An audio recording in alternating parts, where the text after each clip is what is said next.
بسم اللہ الرحمن الرحیم اللہم صلی علی سیدنا مولانا محمد وعلی آلہ و اصحابہ وبارک وسلم علیہ۔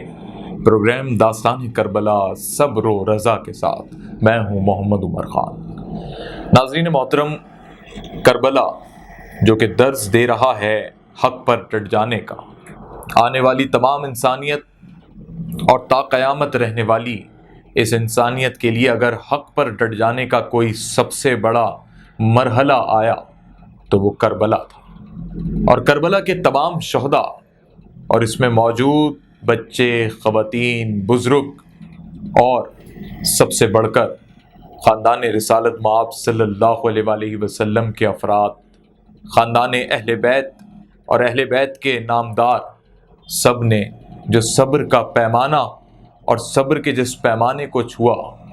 وہ تا قیامت ہمیں کہیں اور مثال نہیں مل سکتی۔ جب بھی بات صبر کی آئے گی تو شہداء کربلا کو ہمیشہ یاد رکھا جائے گا، اور نہ صرف بات صبر کی ہے بلکہ یہاں بات ہے قربانی کی۔ کربلا میں دی جانے والی قربانی صرف اور صرف اللہ کے دین کی پاسداری کے لیے تھی، تبھی مکے سے چلنے والا یہ قافلہ جو مدینے سے ہوتے ہوئے کربلا تک پہنچا، اور پھر کوفہ میں جو کچھ ہوا، اور پھر محرم کے یہ 10 ایام، اور پھر یوم عاشور۔ اس داستان کربلا کی ہر داستان آنکھوں کو نم کر دینے والی اور کلیجوں کو چیر دینے والی ہے۔ داستان کربلا میں آج ذکر باب الحوائج حضرت عباس ابن علی کا وہ ذکر ہے کہ اس ذکر کو کرنے سے پہلے اور اس ذکر کو کرنے کے دوران شہادت کی وہ داستان اور قربانی کی وہ لازوال مثال ملتی ہے جو نہ اس سے قبل تھی اور نہ تا قیامت ایسی کوئی مثال سامنے آئے گی۔ ناظرین محترم، جب آقا زادی حضرت بی بی فاطمہ علیہ السلام اپنے آخری ایام میں تھی اور اس دنیا سے آپ رخصت ہو رہی تھی، تو آپ نے مولا کائنات شیر خدا حضرت علی رضی اللہ تعالی عنہ کو ایک وصیت کی۔ یہ وصیت دراصل ایک آرزو تھی، ایک خواہش تھی، اور یہ خواہش اور آرزو حضور اکرم صلی اللہ علیہ وآلہ وسلم کے اس فرمان کے نتیجے میں تھی جس میں خود آپ صلی اللہ علیہ وآلہ وسلم نے اپنی لخت جگر، اپنی پیاری بیٹی بی بی فاطمۃ الزہرا علیہ السلام کو یہ بتایا تھا کہ کربلا میں کیا کچھ ہوگا امام حسین رضی اللہ تعالی عنہ کے ساتھ۔ ناظرین محترم، اسی بات کا خیال رکھتے ہوئے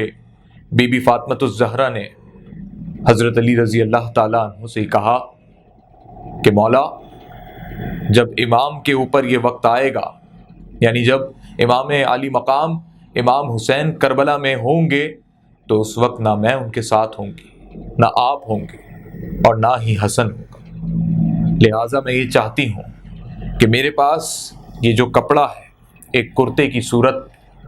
یہ اس شخص کے لیے ہو جو میرے پیارے بیٹے امام حسین رضی اللہ تعالی عنہ کا محافظ بنے۔ گویا کہ بی بی نے یہ آرزو، یہ خواہش جو ایک وصیت کی صورت میں مولا کے سامنے رکھی، وہ فقط یہ تھی کہ کوئی ایسا ہو کہ اس وقت میرا لخت جگر، میرا بیٹا حسین تنہا نہ، اس کا کوئی نہ کوئی محافظ ضرور ہو۔ مولا نے اس وعدے کو نبھانے کا عہد کر لیا۔ بی بی فاطمۃ الزہرا رضی اللہ تعالی عنہ اس دنیا سے، اس دنیا فانی سے پردہ فرما گئی، لیکن بی بی نے جو وصیت دی، اس وصیت اور اس آرزو اور اس خواہش کی روشنی میں مولا نے اپنے بھائی عقیل سے کہا کہ سب سے بہترین خاندان کی خاتون کو تلاش کیا جائے، اور پھر مولا نے یہ فیصلہ کیا کہ اس سے نکاح کر کے جو اولاد اللہ رب العزت عطا فرمائے اس کا نام عباس رکھا جائے۔ یہی خواہش بی بی فاطمۃ الزہرا علیہ السلام کی تھی، جنہوں نے یہ نام بھی پیش کیا تھا۔ باب الحوائج حضرت عباس علمدار 4 شعبان 26 ہجری کو اس دنیا میں تشریف لائے۔ آپ کی والدہ ام البنین تھیں جو حضرت علی مولا کائنات علی علیہ السلام کے نکاح میں آئے۔ آپ کی پیدائش کے وقت سے لے کر آپ کی جوانی تک حضرت علی کرم اللہ وجہ الکریم نے جو آپ کی تربیت کی، جس طریقے سے آپ کو تمام جنگی ہنر سکھائے اور جس طریقے سے آپ کے اندر اپنی وہ شجاعت بھر دی جس کی بنیاد پہ اللہ رب العزت کی طرف سے مولا کائنات کو شیر خدا کے لقب سے نوازا گیا، گویا کہ عباس علمدار واقعی حضرت امام حسین رضی اللہ تعالی عنہ کے ایسے محافظ ثابت ہوئے کہ اس سے بہتر کوئی حفاظت کرنے والا نہ ہوتا۔ جب روز عاشور آ پہنچا، محرم کی یہ 10ویں تاریخ، اور گزشتہ 3 دنوں سے بھوک اور پیاس سے بے بس یہ خاندان مآب صلی اللہ علیہ وآلہ وسلم، یہ خاندان رسالت کے تمام افراد، اہل بیت سے تعلق رکھنے والے یہ لوگ جو حق کے خاطر خیمے ڈالے کربلا میں موجود تھے، ان میں پیاسے بچے بھی تھے، ان میں ننھا علی اصغر بھی تھا، ان میں سکینہ بھی تھی۔ سکینہ اپنے چچا جان حضرت عباس علمدار کے پاس آتی ہیں، کہتی ہیں چچا میں اپنے لیے نہیں لیکن علی اصغر کی پیاس کو دیکھ کر آپ کے پاس آئی ہوں۔ چچا علی اصغر کو سیراب کر دیجئے، چچا کچھ پانی نہر سے لا دیجئے۔ چچا یہ جانتے ہیں کہ بچوں پر کیا گزر رہی ہے۔ حضرت عباس جو کہ امام عالی مقام کی اجازت کے طلبگار ہیں، اور وہ یہ بھی جانتے ہیں کہ جب وہ میدان کربلا میں پانی کے لیے جائیں گے تو وہاں کیا صورتحال رونما ہو سکتی ہے، لیکن شجاعت کا یہ پیکر حضرت عباس علمدار بلا خوف و خطر اپنی ننھی سکینہ، اپنے ننھے علی اصغر کے خاطر میدان کربلا میں اترنے کی خواہش تو کر رہا ہے لیکن اجازت کا طلبگار ہے کہ مولا جب تک اجازت نہیں دیں گے اس وقت تک میدان کربلا میں کس طریقے سے جاؤں۔ گویا کہ آپ امام عالی مقام حضرت امام حسین علیہ السلام کے پاس ان کی خدمت میں حاضر ہوتے ہیں اور فرماتے ہیں کہ مولا بچے پیاسے ہیں، پانی مانگ رہے ہیں، انہیں پانی پلانا ہے، مولا مجھے اجازت دیجئے کہ میں جاؤں اور مشکیزے میں پانی بھر کر لے آؤں۔ مولا یہ جانتے ہیں کہ جب عباس اس یزیدی لشکر کے سامنے جائیں گے تو کیا ہوگا۔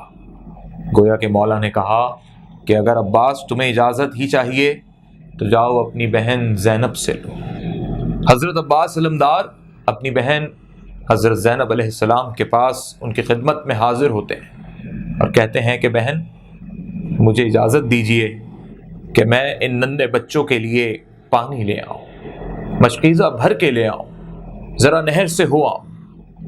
بی بی زینب علیہ السلام رونے لگتی ہیں۔ حضرت عباس جب یہ آنسو اپنی بہن کی آنکھوں میں دیکھتے ہیں تو دریافت کرتے ہیں کہ کیا ہوا۔ بی بی زینب فرماتی ہیں کہ عباس مجھے وہ وقت دیکھ کر اندازہ ہو رہا ہے جس وقت ہم بے چادر ہوں گے، جس وقت ہمیں بازاروں میں گھمایا جائے گا، جس وقت ہماری آبرو کو بچانے والا کوئی نہ ہوگا، کیونکہ عباس جب تم جاؤ گے تو شاید تم لوٹ کے نہ آ پاؤ گے۔ اور مجھے یہ یقین تھا کہ جب مجھے یہ باتیں معلوم ہوئیں تو میں یہ سوچتی تھی کہ جس بہن کا بھائی عباس جیسا ہوگا وہ بے آبرو کیسے ہو سکتی ہے، لیکن عباس آج جب تم ان بچوں کی خاطر ان کی پیاس بجھانے کے لیے میدان میں جاؤ گے اور لوٹ کے نہ آؤ گے تو مجھے اپنے بابا کی وہ بات یاد آ رہی ہے کہ جب ہم بے چادر ہوں گے، ہمیں بازاروں میں گھمایا جائے گا اور ہم پر وہ مصیبتیں اور مصائب آن ٹوٹیں گے، جب سرے بازار ہمیں گھمایا جائے گا تو اب مجھے یقین آ گیا کہ اس وقت تم ہمارے ساتھ نہ ہوگے۔ عباس علمدار کو جب یہ اجازت ملی اور آپ جب میدان کربلا میں صرف پانی کی غرض کے لیے اترے، گویا کہ اگر امام عالی مقام حضرت امام حسین رضی اللہ تعالیٰ عنہ آپ کو جنگ کی اجازت دے دیتے تو منظر کچھ اور ہوتا، یزیدی لشکر میں پھر کوئی بھی باقی نہ رہتا، کیونکہ جب عباس کی تلوار اٹھتی تو پھر وہ مولا کائنات کی ضرب بن کر لگتی، عباس جب للکارتے تو پھر حضرت علی کرم اللہ وجہ الکریم کے لہجے میں اسد اللہ للکارتے۔ لیکن یہاں عباس مشقیزہ لے کر گئے ہیں، علم کے ساتھ گئے ہیں، اور جب پانی بھر کر لانے میں یزیدی لشکر ظلم و ستم ڈھاتا ہے، گویا کہ آپ کا ایک ہاتھ آپ کے تن سے جدا کر دیا جاتا ہے، تب بھی آپ مشقیزے اور اسلام کے اس پرچم کو سر بلند رکھتے ہیں۔ پھر یزیدی لشکر جب آپ کا دوسرا ہاتھ بھی آپ کے تن سے جدا کرتا ہے، تب بھی آپ اس مشقیزے کو اپنے دانتوں میں دبا لیتے ہیں۔ لیکن جب یہ علم سر بلند نہیں رہتا اور بی بی زینب رضی اللہ تعالی عنہا جو یہ منظر دیکھ رہی ہیں، تو آپ امام عالی مقام امام حسین رضی اللہ تعالی عنہ سے یہ فرماتی ہیں کہ بھائی، آج اسلام کا وہ پرچم جس کی بلندی اور سر بلندی کے لیے ہم یہاں موجود ہیں، آج وہ پرچم گر گیا۔ عباس علمدار اپنے دونوں بازو کٹنے کے باوجود بھی اس مشقیزے کو خیموں تک لانے کی کوشش کرتے ہیں، لیکن ایک یزیدی لشکر میں سے تیر چلاتا ہے اور نشانہ آپ کے چہرے کا لیتا ہے، اور وہ تیر ٹھیک آپ کی آنکھ کی جانب آ کر لگتا ہے، اور اس وقت جب ایک تیر اور مشقیزے میں آ کے گھستا ہے اور پانی اس مشقیزے سے بہہ جاتا ہے، تو گویا عباس کے ارمان ٹوٹ جاتے ہیں۔ یقین ہو جاتا ہے کہ اب یہ پانی ننھے علی اصغر اور سکینہ کو سیراب نہیں کر سکے گا، اور آپ بھی اسی مقام پر کربلا کی اس زمین پر گر جاتے ہیں۔ حضرت امام حسین رضی اللہ تعالیٰ عنہ اپنے بھائی کے پاس پہنچتے ہیں اور ان کا سر اٹھا کے، یعنی عباس علمدار کا سر اپنی گود میں رکھتے ہیں اور کہتے ہیں کہ عباس، تم فکر نہ کرو، اللہ نے ہماری شہادت کو قبول فرما دیا ہے اور ہمیں اس مقام سے پیاسا ہی جانا ہے، کیونکہ تا قیامت ہماری اس پیاس کا درس لوگ دیتے رہیں، اور آنے والی نسل اور امت کا فرد یہ جانے کہ خاندان رسالت کے یہ لوگ پیاسے اس دنیا سے حق کے خاطر باطل کے سامنے ڈٹ کر جام شہادت نوش کر کے چلے گئے۔ انا للہ و انا الیہ راجعون۔